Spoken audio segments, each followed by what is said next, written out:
Hello दोस्तों, नमस्कार। आप सब लोग कैसे हैं? तो आई होप सभी लोग अच्छे होंगे, सभी लोग स्वस्थ होंगे। साथियों, मेरी आवाज़ सभी को क्लियर जा रही है? साथियों, आपका दोस्त मैं मनोज यादव आज एक नया वीडियो लेके आ गया हूँ आप सभी के सामने, जो कि आवाज़ क्लियर जा रही होगी। साथियों, आज हम लोग समझने वाले हैं level of organisation. Level of organisation को समझने वाले हैं और सभी लोग बहुत ही अच्छे से इस टॉपिक को समझेंगे, कैसे कैसे हमारा लेवल बढ़ता जा रहा है, जो हम जीव हैं इनका लेवल कैसे बढ़ता जा रहा है, इनका विकास कैसे हो रहा है। ठीक है साथियों, तो आज इसी टॉपिक को हम लोग डिस्कस करने वाले हैं और आप सभी लोग आराम से बैठे रहिए, देखते रहिए। और आप नए चैनल पे आए हैं तो सब्सक्राइब कर लीजिए। तो चलिए, आज का जो हमारा पॉइंट है हम उसको शुरू करते हैं और शुरू करने से पहले आप सभी लोग इसको नोट डाउन कर लीजिए। चलिए, अब यहाँ पे देखते हैं साथियों, जो हमारा लिविंग बॉडी है वो कैसे कैसे बना होता है। ठीक है, तो देखते हैं, एक एक पॉइंट करके उसको देखेंगे और समझेंगे। ठीक है, चलिए। All living things are organised from very simple level. All living things are organised very simple level. जो लिविंग थिंग्स है वो आप सभी को पता होगा, या नहीं पता है तो कोई बात नहीं। जो लिविंग थिंग्स है वो सिंपल लेवल से ही उसका क्या हुआ है, स्टार्टिंग हुआ है। ठीक है, वही बात यहाँ पे बोला गया है, simple level to more complex level. यानी अगर आप कोई भी चीज बनाते हैं, ठीक है, तो उसका आप छोटा सा पहले एटम लेते हैं। क्या लेते हैं? एटम। यहाँ पे ध्यान से समझिएगा, आपने एटम लिया, एक एटम फिर ऐड किया, ठीक है, उसके बाद क्या बना? मॉलिक्यूल। क्या बना? मॉलिक्यूल बना। ठीक है, और जब आप मॉलिक्यूल को मॉलिक्यूल के साथ ऐड कर देंगे तो ये क्या बन जाएगा? कंपाउंड। क्या बन जाएगा? कंपाउंड। ठीक है, यानी कहने का मतलब यहाँ पे ये है, all living things are organised from very simple level to complex level. जैसा कि यहाँ पे आप देख सकते हैं, आप atoms, molecules form compound. Okay, clear? चलिए, नेक्स्ट पॉइंट हम समझते हैं। Living matter is derived from simple chemicals. जो भी लिविंग मैटर है वो सिंपली डिराइव्ड किए गए हैं, निकाले गए हैं सिंपल केमिकल्स से। किससे? सिंपल केमिकल्स के थ्रू उनको क्या किया गया है? डिराइव्ड किया गया है, निकाला गया है। ठीक, चलिए, 2 पॉइंट्स क्लियर हो गए। तीसरे पॉइंट की अगर हम बात करते हैं, these chemical are formed into the complex substance that make living. ठीक है, यदि कोई भी केमिकल्स को किसी भी जगह से फॉर्म्ड किया गया है तो वह जो केमिकल हमें मिला है वो किसी कॉम्प्लेक्स सब्सटेंस के थ्रू हमें मिला है। ठीक है, किसी कॉम्प्लेक्स सब्सटेंस के बीच से हमें वह केमिकल मिला है जिससे हमारा लिविंग सेल का निर्माण होता है। अब आप बताइए, लिविंग सेल का निर्माण कैसे होता है? ठीक है, तो सर ने आपको समझाया था या नहीं समझाया है, तो चलिए हम लोग उसको ध्यान से समझते हैं। देखिएगा, जो हमारा सेल है वो कैसे निर्माण होता है सेल का। तो सबसे पहले सेल का निर्माण होने से पहले साथियों वहां पे कुछ केमिकल्स होते हैं। ठीक है, जैसे मैं यहाँ पे आपको समझाने की कोशिश करूंगा, आप समझिएगा। ये जो पूरा पैच है, ये जो पूरा पैचेस है, ये है केमिकल। ठीक है, क्या है? ये केमिकल है। यही केमिकल मिला के क्या बनाते हैं साथियों? सेल्स। और सेल्स क्या बनाती हैं? टिश्यू। क्या बनाती हैं? टिश्यू क्या बनाते हैं? ऑर्गन। और ऑर्गन क्या बनाते हैं? सिस्टम। ठीक है, तो इस तरीके से दोस्तों यहाँ पे मैं आपको जो समझाने की कोशिश कर रहा हूँ वो समझिए आप सभी लोग। These chemicals are formed into the complex substance that make living cells। जिससे क्या होता है? लिविंग सेल्स का निर्माण होता है। जो हमारा कॉम्प्लेक्स सब्सटेंस है उससे हमें क्या मिला? केमिकल मिला। वो केमिकल्स से किसका निर्माण हुआ? सेल्स का निर्माण हुआ। ठीक, चलिए अगले पॉइंट पे हम डिस्कस करेंगे। मैंने आपको जो अभी यहाँ पे दिखा दिया, सेल्स, टिश्यूज, ऑर्गन, सिस्टम, उसी को डिस्कस करेंगे। तो यहाँ पे आप देख सकते हैं, cell the basic unit of all life. सभी के जीवन की जो बेसिक यूनिट होती है वही हमारी क्या होती है? सेल होती है।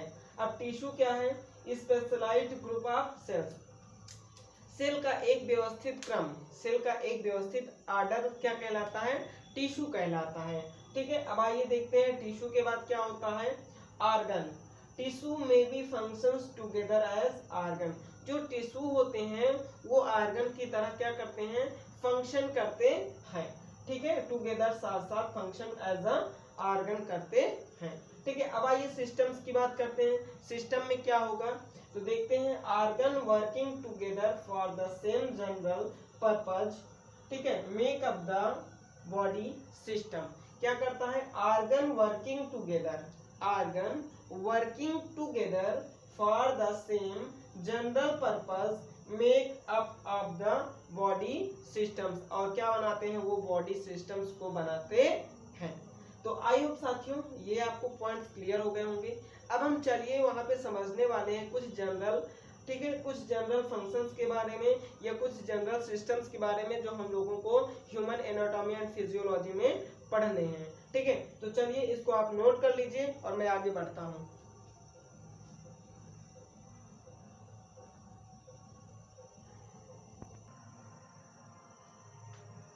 तो हाँ साथियों, यहाँ पे हमें अब देखना है इसमें सिस्टम्स के बारे में, उनको समझना है, उनके नाम क्या क्या है, उनके बारे में हमें डिटेल में समझना है। ठीक है, लेकिन आज हम यहाँ पे बात करने वाले हैं, हमें जो पढ़ने हैं ह्यूमन एनाटॉमी एंड फिजियोलॉजी में जो भी हमें सिस्टम्स पढ़ने हैं वो यही है। पूरा 11 सिस्टम्स है, इन्हीं पूरे 11 सिस्टम्स को पढ़ना है। तो चलिए नंबर 1 से शुरू करते हैं, 11 नंबर तक समझते चलते हैं। ठीक है, पॉइंट वाइज। पहला जो सिस्टम है आपको पढ़ना है वो क्या है? इंटीग्यूमेंट्री सिस्टम। ये क्या होता है? इंटीग्यूमेंट्री सिस्टम्स का मतलब होता है स्किन सिस्टम्स।